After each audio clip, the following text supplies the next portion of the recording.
San Quentin. The name itself evokes a chill. This infamous institution, perched on the edge of the San Francisco Bay, has a reputation that precedes it. Its very name conjures images of cold, unyielding walls and the lives trapped within them. A fortress of despair overlooking the icy waters of San Francisco Bay.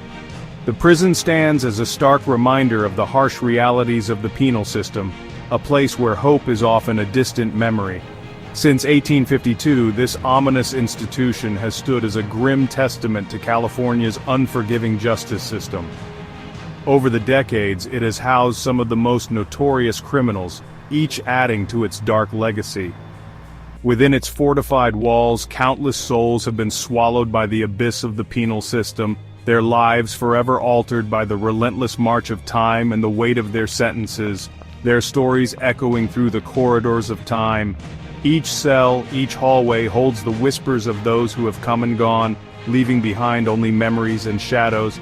But San Quentin is not merely a prison, it is a place where life itself seems to be serving a sentence.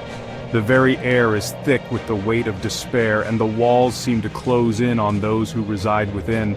This is especially true on death row, where the shadow of the execution chamber looms large. Here, the finality of life is a constant presence, a reminder of the ultimate price of crime. The air hums with the specter of finality.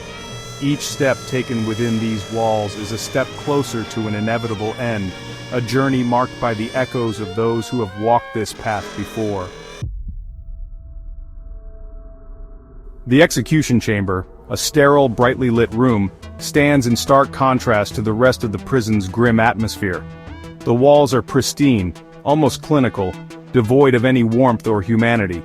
It's a place meticulously designed to carry out the most final of acts, a place where the state's power is exercised in its most irreversible form. It's a place where hope comes to die. The corridors leading to this room are dimly lit, filled with an oppressive silence that weighs heavily on anyone who walks through them. Each step echoes with the stories of those who have walked this path before, their fates sealed by the justice system.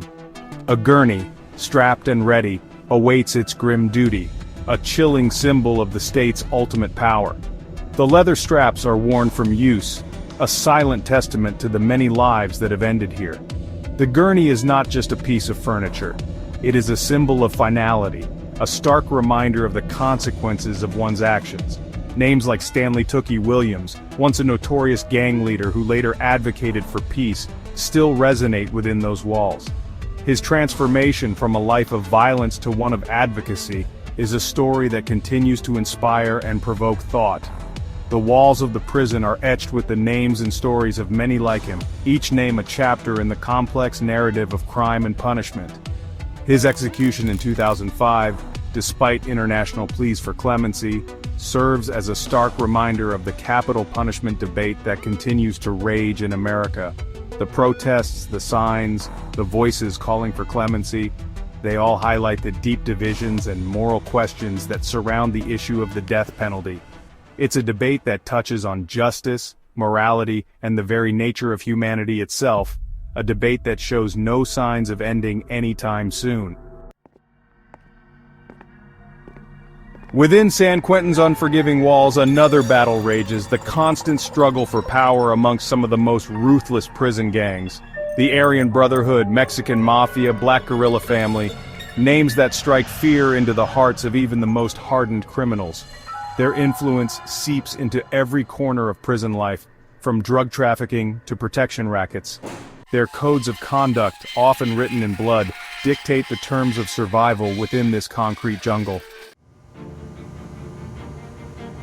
Overcrowding, a chronic ailment plaguing San Quentin for decades, has turned the prison into a pressure cooker of despair. Inmates, crammed into cramped cells meant for far fewer, struggle to maintain a semblance of sanity. Access to healthcare is limited, often delayed, and the threat of violence both from fellow inmates and guards permeates the air. Yet, even in this abyss of despair, stories of resilience, of finding hope in the most hopeless of places, manage to surface. Section 5. Hope's Faint Whisper. One such story is that of Jarvis Masters. His journey through the labyrinth of the justice system is both harrowing and inspiring. Born into a world of chaos, Masters' early life was marred by violence and instability. As a young man, he found himself entangled in a web of crime, leading to his wrongful conviction for a murder he did not commit. Sentenced to death, Masters was confined to the cold, unfeeling walls of San Quentin State Prison. In the face of such despair, many would have succumbed to hopelessness. But Masters found an unexpected refuge in the power of words. He began to write, channeling his pain, frustration and dreams into poetry and prose. His writings became a lifeline, a way to transcend the physical and emotional confines of his cell. His words, a testament to the indomitable human spirit, eventually caught the attention of the outside world. Through his poetry, Masters painted vivid pictures of life behind bars, the struggles of the incarcerated, and the glimmers of hope that kept him going. His work resonated with many, drawing support from activists, writers, and ordinary people who were moved by his story. His sentence was eventually commuted, a beacon of hope in the otherwise bleak landscape of San Quentin. Masters' release was not just a personal victory but a symbol of the potential for redemption and change within the justice system. It highlighted the importance of perseverance, the power of the written word, and the impact of collective advocacy. Masters' story, and countless others like his, serve as a reminder that even within the belly of the beast, the human spirit can endure. They remind us that hope can be found in the most unexpected places, and that the fight for justice is never in vain.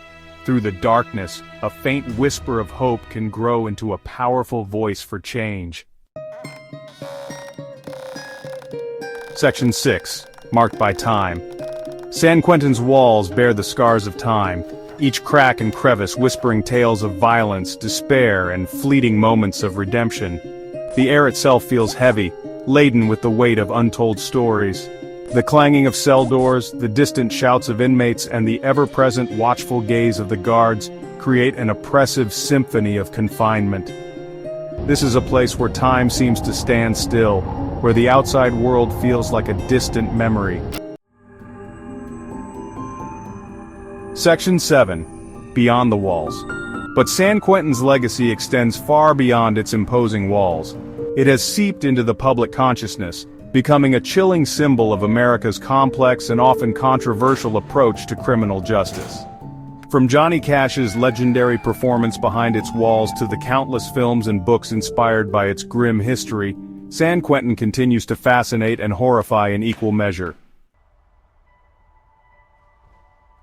Section 8. San Quentin in popular culture. Movies like The Birdman of Alcatraz and Escape from Alcatraz captured the public's imagination, showcasing the desperation and longing for freedom that permeates the very air of San Quentin. These films, while often fictionalized, offer a glimpse into the harsh realities of life behind bars. These cultural depictions, while entertaining, also serve as a stark reminder of the human cost of incarceration, forcing us to confront uncomfortable truths about our society's approach to crime and punishment. Section 9. The Enduring Shadow. San Quentin, with its long and troubled past, continues to cast a long shadow over the California landscape.